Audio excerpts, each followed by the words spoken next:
thank you all for joining us today. We're going to talk a little bit more about what the word Indigenous means to our community as a Black community. And I am so thankful to be joined today by Hope Kadai. Hope's Indigenous name, which I don't think you shared, is Firestarter.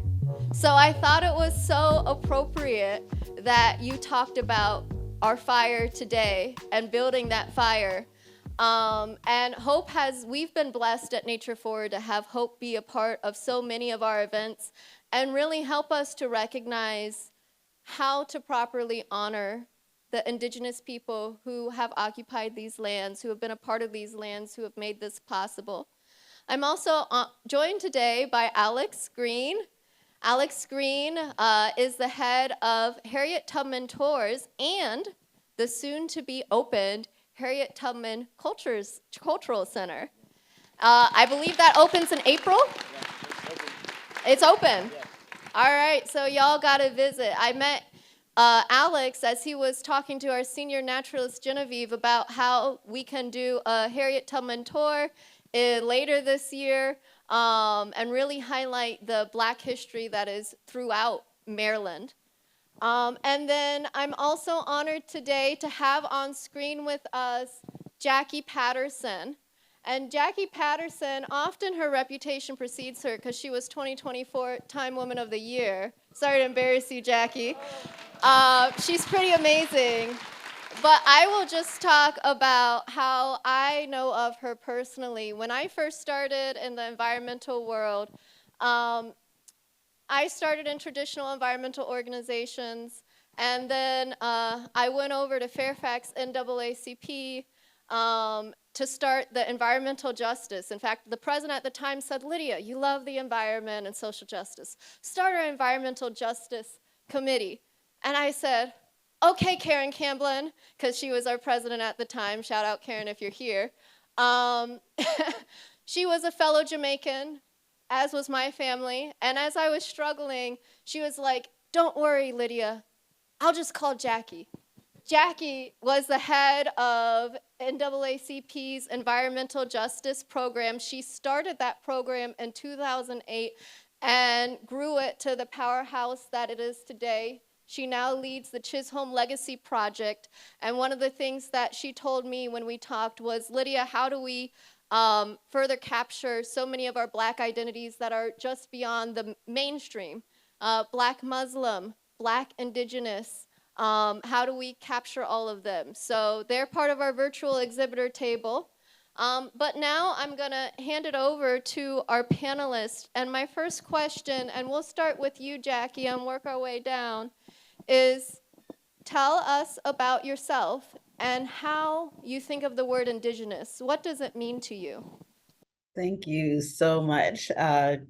It's such an honor to be here with you all, and I'm honored to be on this panel. First off, I do want to say capture might not necessarily be the word I think we were using during that conversation, just because that could be confusing. But we were talking about how do we make sure that we're thinking about all the different intersectionalities amongst our communities. And so, but yes, so with the Chisholm Legacy Project, we work on working with frontline communities, particularly communities that are the most disenfranchised communities that haven't this notion of kind of a rising tide lifting all boats. And when some folks aren't in boats in the first place, and those are the communities and that we want to ensure have a seat at the table. As we know, the Chisholm Legacy Project was named after Shirley Chisholm, and one of her most famous quotes was if they don't have a seat at the table, bring a folding chair. And we want to be the folding chair for the communities that are just most disenfranchised by society. So we work with deeply rural communities and other communities that are disenfranchised. And as we talked about in your great introduction, thank you for that, individuals and populations that are living at these intersections of Black immigrants, Black, you said, Indigenous folks, Black Muslims, and so forth. So I'll just stop there. That's giving me a little nutshell of who we are as a Chisholm Legacy Project. Thank you. Thank you, Jackie. Hope, I'll pass it on to you. My name is Hope. I I'm very active in our tribe, especially on the outer circle of it, because I believe it's important to get our message out. But I also believe we have really evolved over the years. So I want to make it important that we really claim all of our identities, not just our indigenous identity, but our black identities, and that it shouldn't be hidden, and that we should work on creating a community where everyone can be able to embrace all of themselves. And I'm thankful for Nature Forward to be able to have me participate so I can be able to embrace all of me and who I am. And I'm also a student at Georgetown University, so I'm an undergrad student, older student, and I'm trying to really educate myself more so I can make more of a difference in our indigenous community for all indigenous peoples. And just recently, this past week, I was the special rapporteur from who was in charge of the Palestinian territory. I met her last semester at Georgetown, and now I was asked to be on her indigenous working groups for indigenous all throughout the world. So I'm just very excited. Thank you.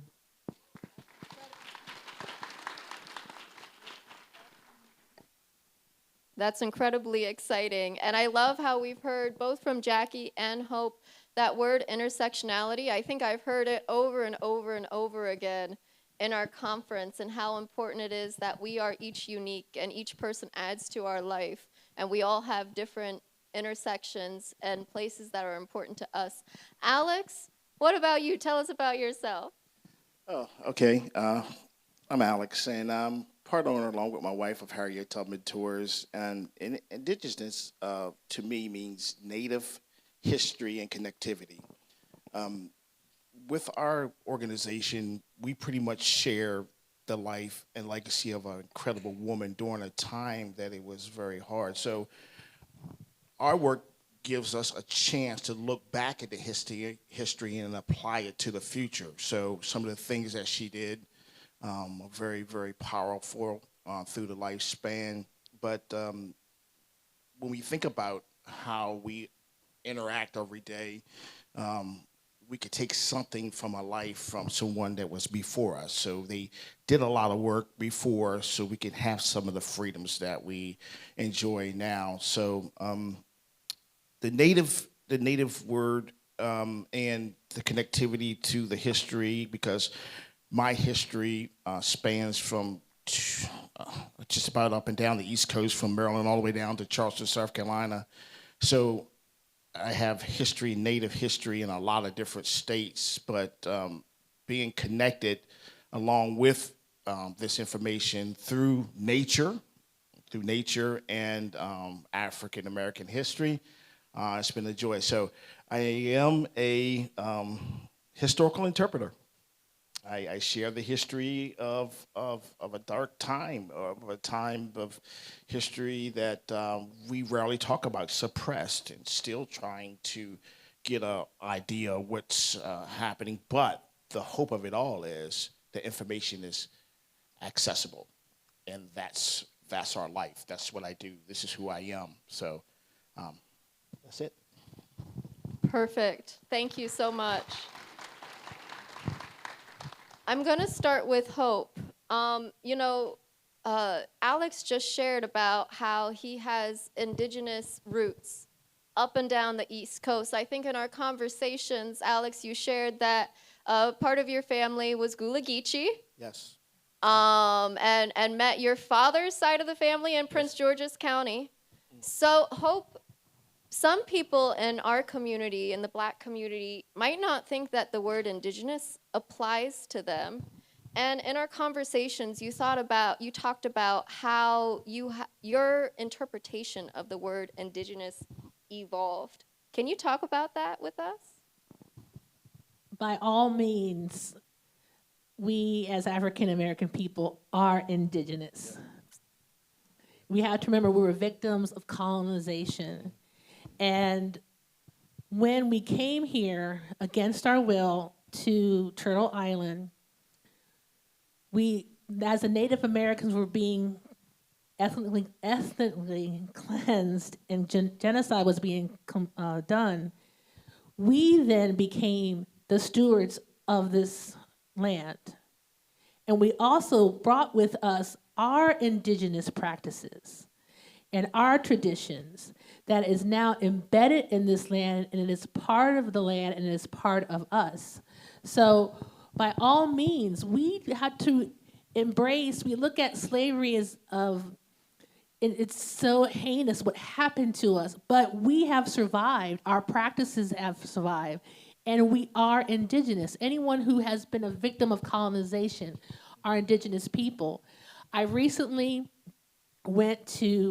I've done 2 projects that talks about African American resiliency, one on the Eastern Shore in Talbot County, down the street from Alex. And I collected oral histories about those practices that they are still doing that were brought here from Africa. And that also the indigenous practices from us, so they all kind of merge together as one. You can't have one without the other. And also she said she was from, Miss Patterson is from Jamaica. I was just recently in Cat Island in the Bahamas. And that is the known place it used to be called San Salvador, no matter what anyone tells you. It is the first place that Columbus stopped on his way to the New World, as quote unquote, they'll say. But the people on Cat Island were descendants of the slaves from the Loyalists. It's about 1,500 people who are descendants, but they continue practices of nature and planting from the Lucanian people before Christopher Columbus. And when you talk about indigenous foods of the area, they have the land is they do something called pothole farming. What we consider farming here is not farming like row farming.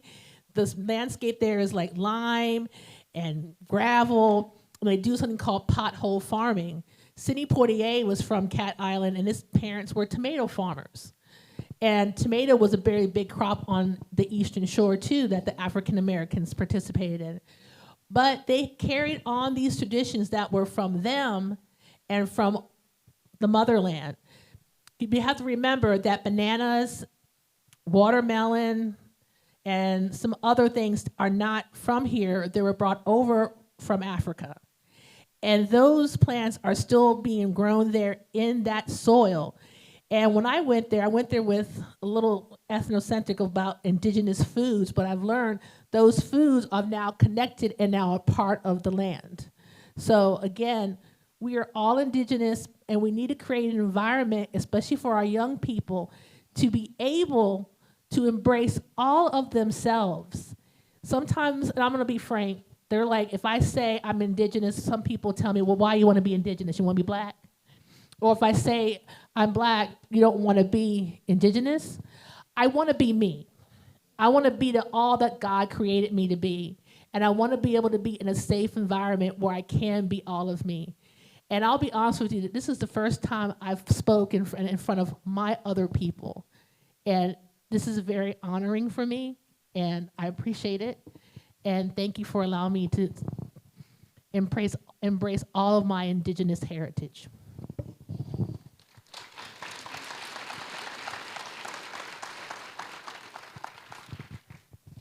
We're honored to have you, and I think we all share that sentiment of wanting to be me. Thank you for being so vulnerable. I'd like to ask Jackie a question. Hope talked a lot about how indigenous cultures from across the Atlantic, from here, have grown and merged. And I wonder if you can talk to us about how have we seen the Black community's connection to indigeneity shift? How have we seen it be stripped away over time? And what are some of the practices that we still see persist and continue to today? Yes, thank you so much. Yes, so the stripping, I'll start there so we can end on a positive note. But yeah, sadly, the ways that that the colonialist culture of individualism and the breaking of the culture of cooperative, being a cooperative as a people is one thing that has been attempted, and that some folks have ended up being forced into assimilation in that way. So we as a society are forced into a society that's based on individualism, that's based on extractivism and so forth, which is why I was sensitive to the term capture. So sorry about that. But that way of American society around, again, every person for themselves is something that has been driven into, across cultures. And so that's one thing that has been, that in some ways has been forcibly stripped. But shifting to the positive, that we do continue to act cooperatively as people. And I was thinking during the times of COVID, when there was this surge of, in our society, there was that moment when people, through mutual aid and otherwise, where we all started to act more cooperatively. And I had written a little bit about we we have sustained as a people, in spite of the attempts to drive this cultural center around cooperativeness, have continued to sustain that. Whether you're talking about rent parties, when people are short on rent, I don't know if they do that here, but in Chicago, there are rent parties. When people were short on rent, people would come together and raise money and get that money for that person who needed that. So it was that notion of all for one. We, in my backyard and in backyards in my community, we all had gardens in our community. So we grew tomatoes, we grew mint, we grew cucumbers. The squirrels got more tomatoes than we did, but we tried. So there was, and actually even how we use mint and other, we talked about the medicinal properties of growing, and this is such an important aspect of our lives, because we know of the chronic illnesses that are disproportionately in our communities. And we know that some of our communities don't have the proper access to healthcare, and the healthcare system is often not quite designed for us. And so the ways that we have made sure that some of those practices around medicinal plants have sustained. Those are just a few illustrative examples, but I want to keep it short. Thank you. Yes, I think often about reading books and hearing my father talk about all the different medicinal uses of plants, and uh, uh, from Jamaica, where he grew up, to even coming here and being engaged in nature. So we still have practices that persist. Thank you, Jackie. Alex, you blessed us by talking about your family history and all up and down the East Coast. And you've had a long legacy in this area, and your family's seen a lot. And I wonder if you could share with us more about how you've seen things shift over the years, and in what ways have the Black community been engaged with the land? Maybe they still are in these ways. What is that history that you've seen? And maybe talk to us a little bit about your mom and dad's history too, between the Gullah Geechee and your dad's family here. Yeah, sure. So I was born in Newark, New Jersey, but the family soon moved back to Maryland, where my mother's family was from. So I grew up in a historical Black community, one block town called Bellevue, Maryland. All of the men and women there worked either for the packing company or our family, which was the Turners. And we had a seafood company when I was growing up. I was born in 1965. So growing up in that type of atmosphere was like a business sustainable community. So I knew nothing else. I didn't know anything about what so-called poor was. I didn't understand that. I went to school with all races and all. So I grew up in that community as a waterman, very young, working with my father, my grandfather, which was my mentor. He is the main reason why I'm doing what I'm doing now. He was a history buff. He loved history. He was old school. He believed the world was flat. And he didn't like television or anything like that, but he told stories over and over again, over and over. And we were subject to listen to this every single day. So me and him became like best friends. So I loved to hear him. He was a very skilled orator.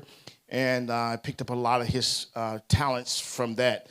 My mom worked in the crab house. My sisters, everybody worked for the family. Everybody, and we lived as a community, a unit, a whole unit. We had a store, we had a gas station, we had all of these things inside of it. So that was how I was raised, so respect your elders and all that. We had farm and all these things. And as I started to grow and started to go out into the world, I left and things started to really change. Now, let me skip back a little bit. I went ahead of the story. My father's family, my grandmother, they're all from a place called South Carolina, Orangeburg, South Carolina, excuse me. And summers, we would all go down to South Carolina. Hot. Every summer we got a chance to go down there.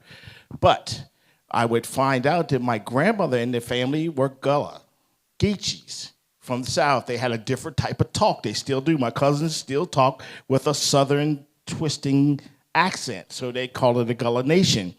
So they do the rice and beans, they do the sweet potatoes, they do the okra, they do all of these fabulous foods. They call up a trunk on a car a boot. They have a whole different type of lifestyle, which is really cool. So I had a chance, and I still have a chance now today to see both cultures.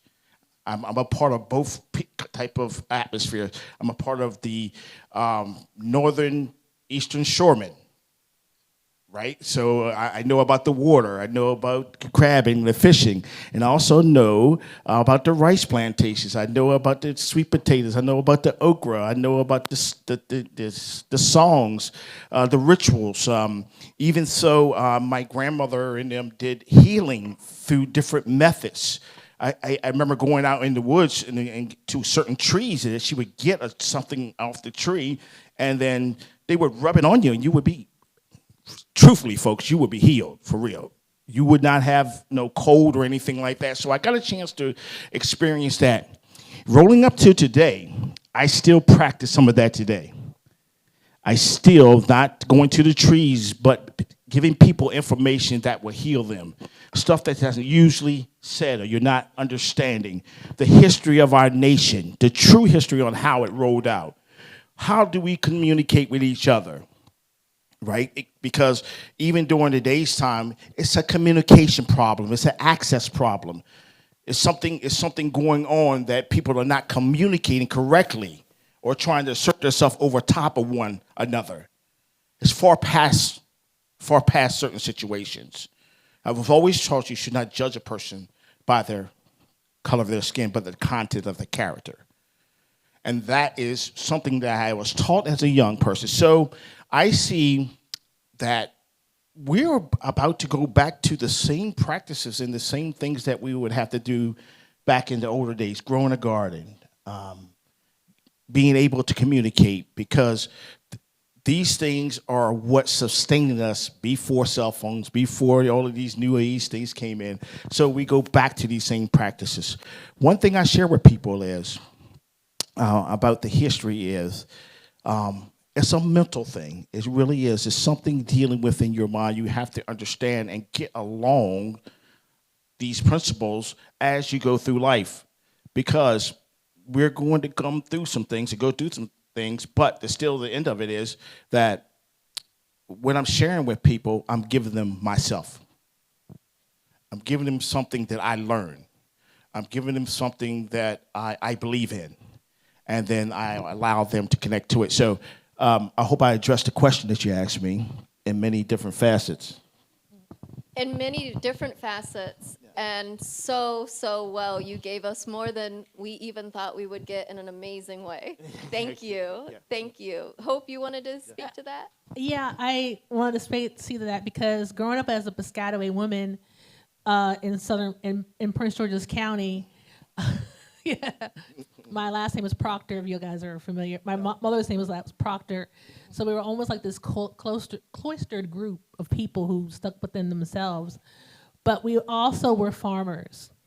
My dad was a farmer. He continued those traditions, and also we had different people in our family who had different types of skills that if one person couldn't do it, you could pick up the phone and someone could do it. And with my dad being a farmer, he had 10 brothers and sisters. So not only when he grew for himself, and he's like in his 50s or 60s, he was still growing for 10 brothers and sisters and for the community.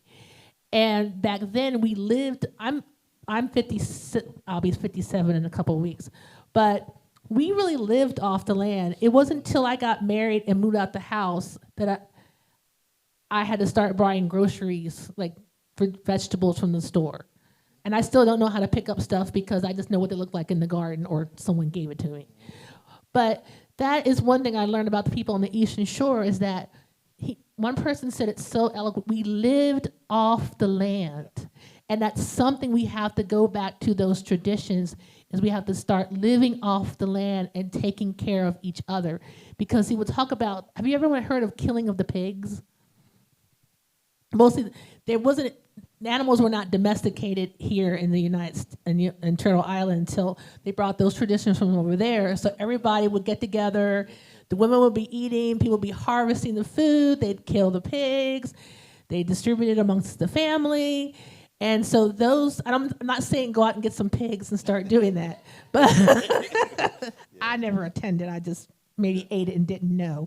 But just those traditions, like you might not have taking care of our elders, and that's very important. I could tell you, and maybe your family did this too. When we come, my dad would do all the vegetables, and on the carport, the ones that we wanted were in the house, and then on the carport had the table with all the extra vegetables. Yeah. And so when someone came over, well, you would not leave unless you had a bag of vegetables from the family. And one thing I was interested that you all were watermen, but one part of the people on the Eastern Shore that I talked to were not watermen, they were more of the farmers. So it's just how that intersections of everyone having their different jobs and having those different, I'm sorry I'm talking too much, but that type of thing. Thank you. We're talking about Black and Indigenous intersections, so that was perfect. I'm going to give the last question over to Jackie before we turn it over to the audience for questions. Jackie, you talked about the push and pull within ourselves as a community with Indigenous practices. How do we go about rebuilding those connections and bridges to our Indigenous ways, both in ourselves and with other Indigenous communities? Thank you so much. That's an awesome question.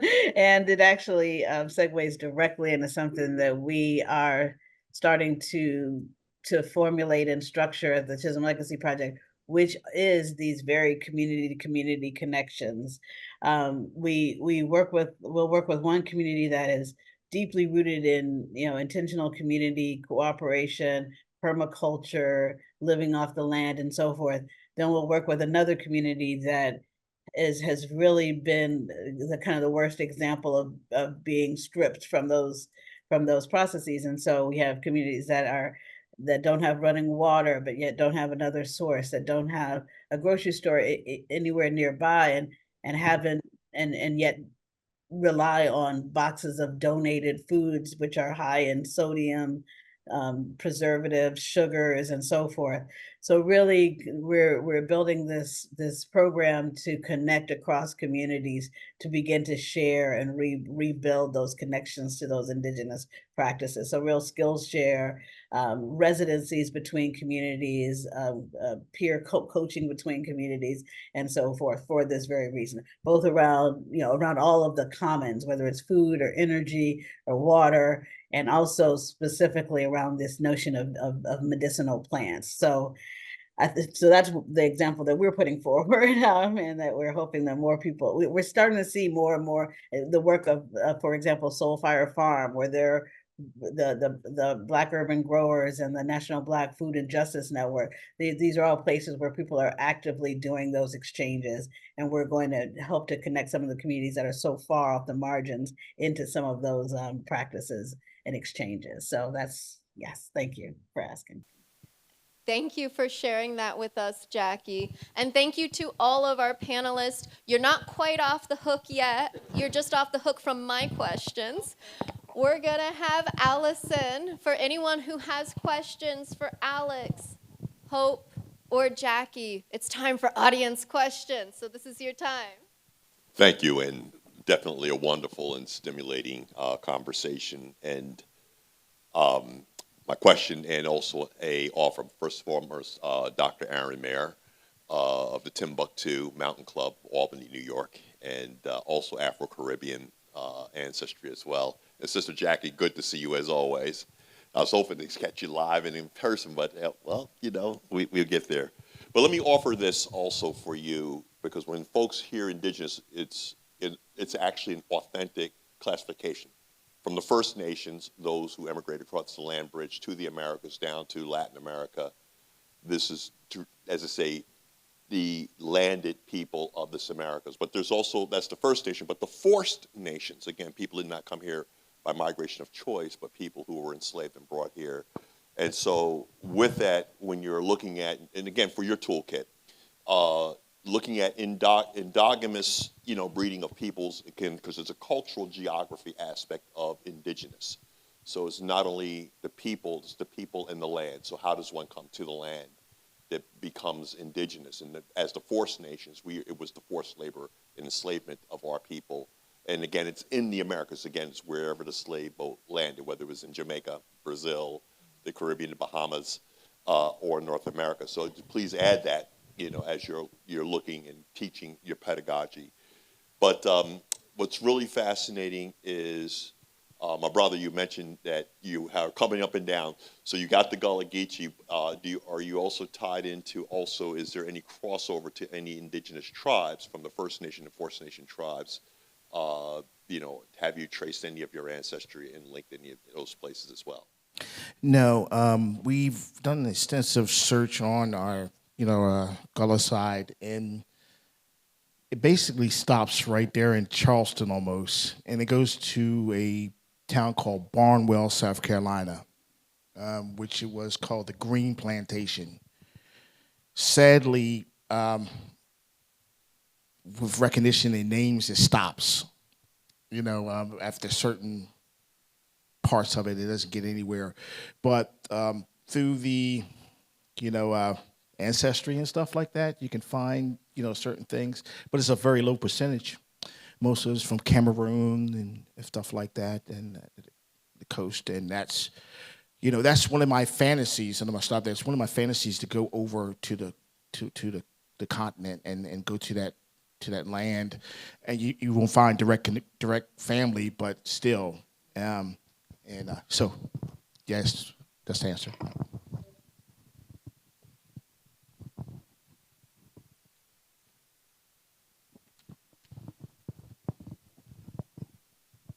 Hi, my name is Octavia, and I'm here with the DC Bird Alliance. Thank you hey Alex, I love you so much. This has been awesome. I have loved you. Y'all are truly filling my cup right now. I really needed this today. And my question is for anyone on the stage who would like to answer, but I'd love to hear about the last time or maybe a prominent time in your life where you was, claiming your space, claiming yourself. It could be most recent or the first time or whatever, but I'm just really curious about what that experience was like for all of you. Any of you, I mean. Well, like I was saying, I was also adopted too, so I have so much different identities, and I have family. I'm Argentinian also, and I think I was always raised in the Native American culture. Like I said earlier, today, now I'll be honest with you. Nature Forward has, and there's Eliza over there, right? Just for really who got me and helped get me into this, and you all have. I've been with Natural Latinos So they created a space where I could be a Latin woman. And that was like 3 or 4 years ago. And then I met other adoptees also. And I cannot tell you how you feel like you have that missing piece and that you feel like you're accepted. And another space is happening right now on the stage. I'm talking at Nature Black. I am given an opportunity to be who I am.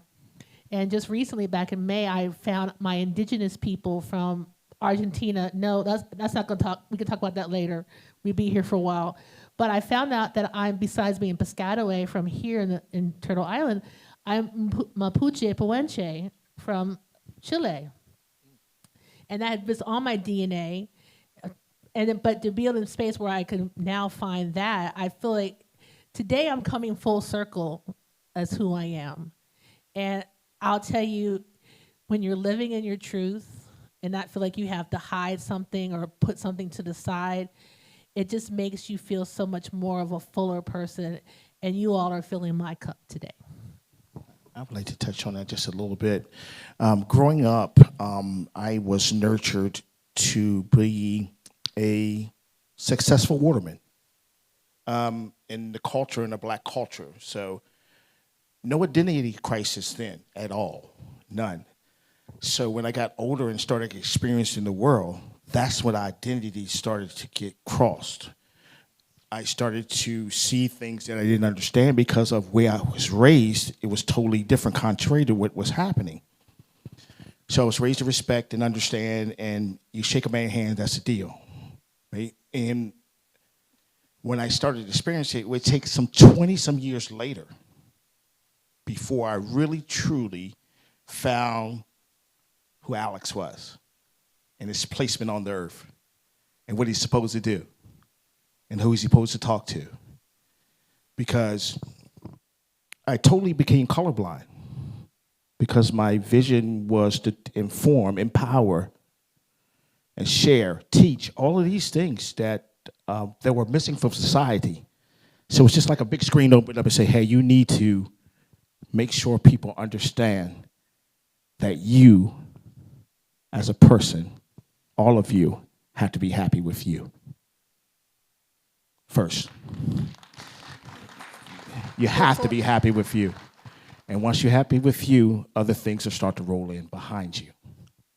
And you don't have to try to be nobody else but you. So my identity crisis, once I learned that, I'm the happiest man on this earth. I've been married 25 years to my beautiful wife, Lisa, right there. We have 3 kids, 13 grandkids. Wow. And finding myself out came in a time, and the history rolled in right behind it. Harriet Tubman, Frederick Douglass, all of these things roll right behind it. So I just wanted to share that. Thank you. We have only a few minutes left. I wanted to give Jackie, since you are joining us virtually, did you want to respond to that question? Well, just similarly, I holding these multiple identities, I felt like in some ways over my lifetime, never quite at home in any given one. Like I lived in Jamaica for 4 years and I loved being in Jamaica. I loved being connected. And yet I was from the US with this American accent and this American culture and so forth. And now, similar to what Alex was saying, at this point in my life, I feel the deepest in my purpose than I've ever been in my life. And that I'm serving as a bridge between these. Like, so when I'm in Jamaica, I feel rooted there. When I'm home here, particularly when I'm in the South, I'm in Louisiana now. I just came from being in Mississippi where my mom was born. Just being there and walking the land where she was birthed, it felt home. When I'm in my own garden, which I started to grow during COVID, and in the land there and starting to actually understand what it is to cultivate. And most definitely when I'm connecting communities, which is why you felt and heard the light in my voice when I started talking about this new project that we're putting together, connecting communities, because I appreciate just this role in being able to be a bridge across these various identities as I dwell in my own intersectionality. So thank you. That's what I would say. Thank you. All right, we have one more question from a young person. Our VIP. VIP, hope for the future. My name is Javon Sol Thomas Bidet. I'm the co-owner of JSO Studios, and my question is: do you have any Afro-Indigenous rituals when an elder passes on? I don't know if it's considered Afro-Indigenous, but I know when an elder passes on, usually everyone goes to the family's house in our traditions. And that's what, from all I've seen, we go to the family's house, everyone brings food, and everyone comes together as a community to help each other. And I think that's an important tradition that we do, come together and trying to help the families. But also the other traditions is that does not stop after they have passed and been buried. They also have a repast. That you have to have a repast and some macaroni and cheese, but that's just, you know.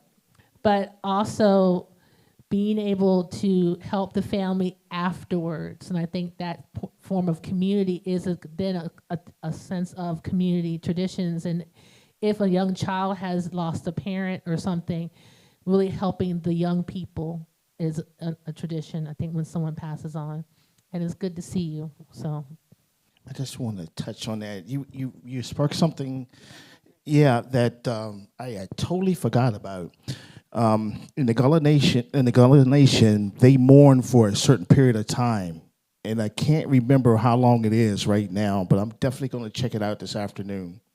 And not only that, they would have the deceased somewhere on the property. Now, I was a young kid, and it was pretty much horrifying at the time because I didn't understand it. But the body of the deceased was somewhere on the property, either at the house or at the yard or somewhere. It was there for that period of time of mourning. But I don't think they're allowed to do that anymore. The last time I was down to the Nation Valley, so we rode through, and a lot of things have changed. But that was a practice that they mourned for a certain period of time. Like when you make arrangement, it was a certain period of time that they mourned. So that was a part of a part of our family rituals that we did. Thank you all. And let's give a round of applause. Sorry, I just wanted to chime in on it. Yeah, just because that's such an important one. Sorry if you don't mind. Yeah, so in Jamaica, what I really appreciate is that there's a practice called Nine Night that happens where, and it is explicitly based on African heritage ties. They call it Dead Yard, interestingly enough, in the African heritage. But it's where friends and family gather at the home of the person who is deceased for 9 nights after the passing. There's like it's a both mourning but also celebration. People are sharing stories and so forth, and there's a lot of food and traditional foods, and it really is a way of making sure that the spirit passes on into the afterlife, and that it's accompanied, and that the family is accompanied in that passing. So, and it's directly rooted in African tradition. So, thank you. Thank you. Thank you for sharing that. And thank you to all our panelists. You have filled us with, to borrow from our previous conferences, belonging, accepting of ourselves, and really honoring our ancestors. So thank you so much for your time. So next, I'm so excited to invite up to the podium these last 2 days. We have been privileged to have poetry from young voices of the Anacostia River with Carolyn Brewer and Xavier Brown. To embarrass all our young people further, they're sitting right there at that table, VIPs. Y'all have a chat hula dedicated to how amazing you are, just letting you know. Their book is also for sale at the Nature Forward table. It literally came out yesterday. And when Jamani and I were planning this, we really thought about, we need to include young voices. They are our future. They think in so many different ways that some of us haven't even gotten to yet, and they are so far ahead. So thank you for being a part of this. I'd like to welcome Raylon Ray up to the podium to share with us their poem.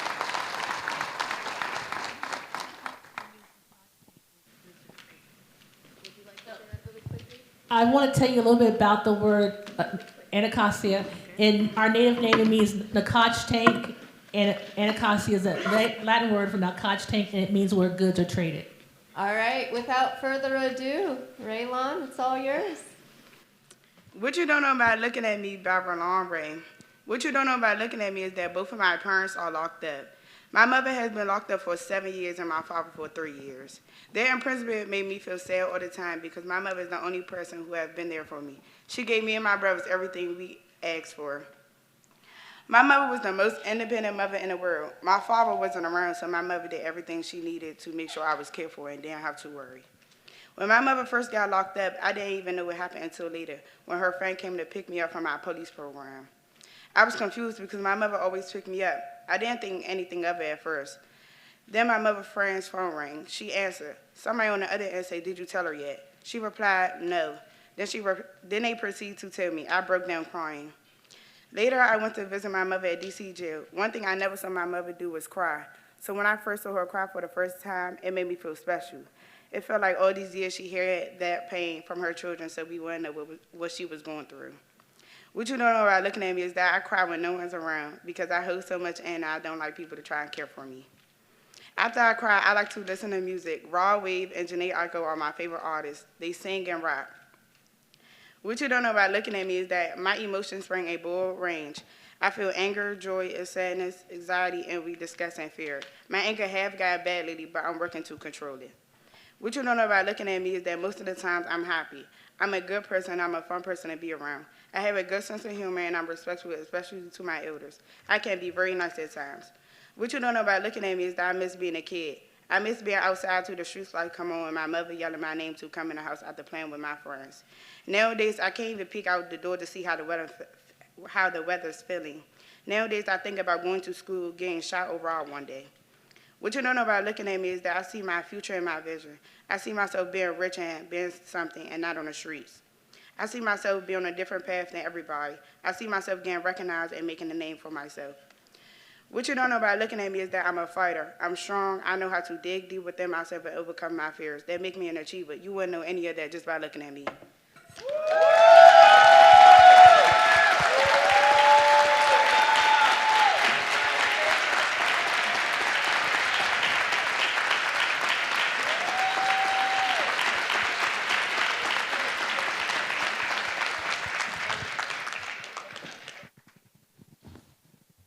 We are multifaceted, multi-talented, filled with all the emotions, and nature is also a part of us. I've heard that all the last 3 days in these poems. Thank you so much for sharing, and thank you to all of the Anacostia students who are part of Young Voices of the Anacostia River. Thank you.